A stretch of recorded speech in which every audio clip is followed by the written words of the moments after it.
What's going on, guys? Thank you for joining me today. In today's video, we're going to be talking about Visual Studios, and we're going to talk about how to install and how to kind of get started with the environment. So this video is for people who are not familiar with VS Studio Code and want to jump in, or maybe you're new to coding, programming, and you've seen people use this, but you're not sure what it's for or why they're using it and kind of what's its significance. So this video is for Mac users, but I'm pretty sure it transcends to other operating systems. And you can see right here, you can have Mac OS, Windows, or Linux. So all you gotta do is download, let this download. It's gonna start your download and then just leave it. You're gonna unzip it just by clicking it and then going through the process, and we can get started. So let's jump into the Visual Studios. All right, so once the installation is done and you're able to unzip it and open it, you're going to be met with a get started homepage. And now you can disable this homepage if you want. You can just toggle between show welcome page on startup. But here, this is just a quick start. You can either create a new file, open up a new directory, or clone git repository. But for this video, I'm just gonna cover the basics of what you really need to know in order to get started. So we're gonna head on over here to our Explorer, and we're gonna want to open up a new folder, right? And you can either create a new folder and name it whatever you want, and then open it from there. But I've already created a folder for demonstration purposes, and I'm gonna open this up. And now this is an empty folder. So to our left side here, I'm actually gonna zoom in a little bit.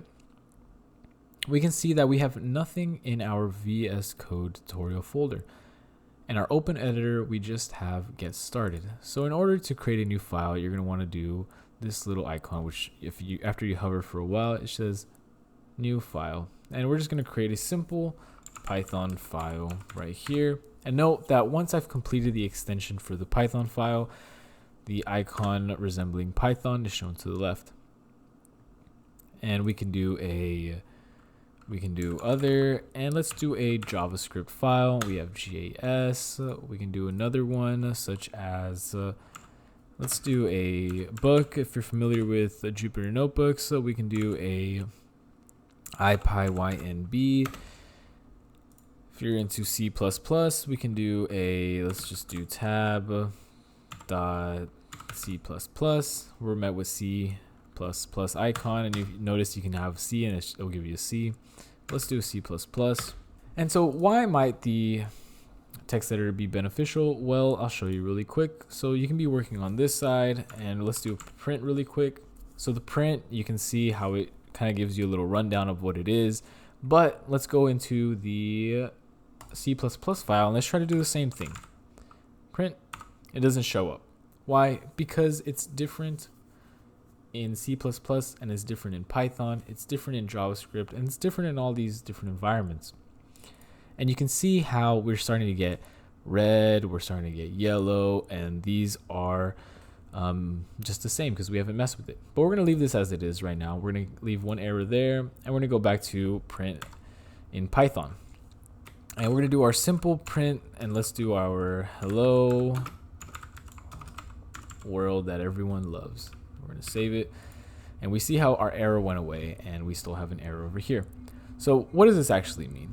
So over here in the bottom right corner, you see that I'm running select language mode. I'm running Python, and it shows me what environment I'm using. I'm using 3.9.10.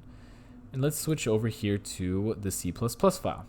So here it shows me that I'm using C++ language, and I'm doing the Mac configurations. Same thing, we can go over here to our notebook. We can do JavaScript and different environments for different things, and you can customize this however you want.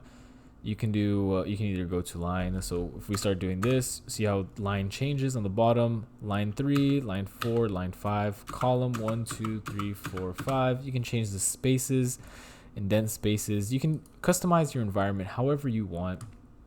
So for instance, in the Python environment, I can also change this to whatever environments I have installed. So I can go down to 3.85 or 3.10.2.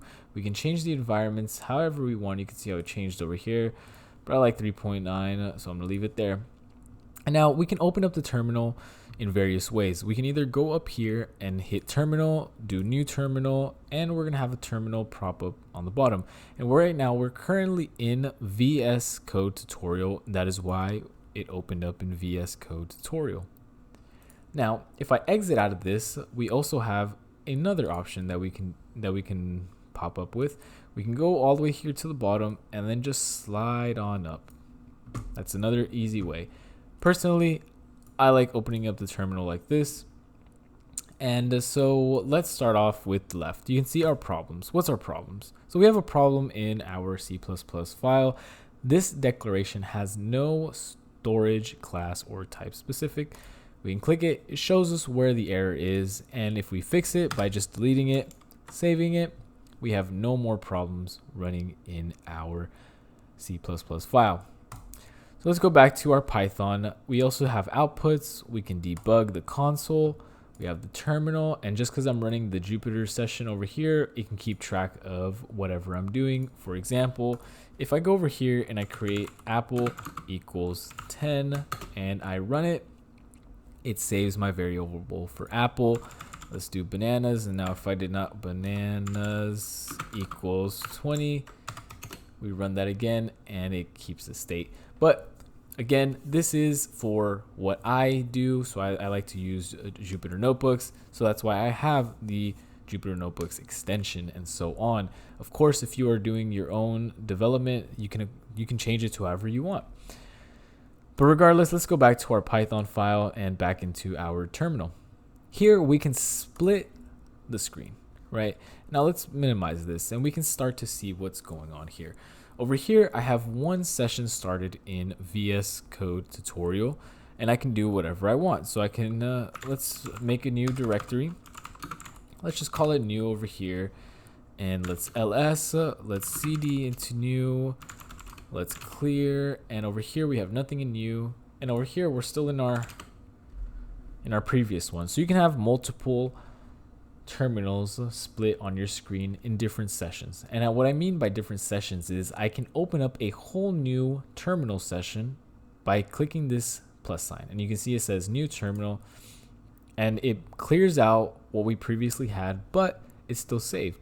We can go over here and we can come back to our other sessions for different purposes. If you're going to be doing some web development, you might be running your server on one side, you might be running your front end on the other side, and then you might need another panel for whatever else you need. And you can also customize all these things. You can change the color, green, let's do green. We can change the icon. It's gonna give you a couple of things you can use and so on and so forth. And if we don't want to use it, we just exit out, we just trash it with the trash right there. And now we're back to our original thing. And then we can just, of course, we can always run our program. So let's run our simple Python file, just to make sure everything's working. Hello world, right?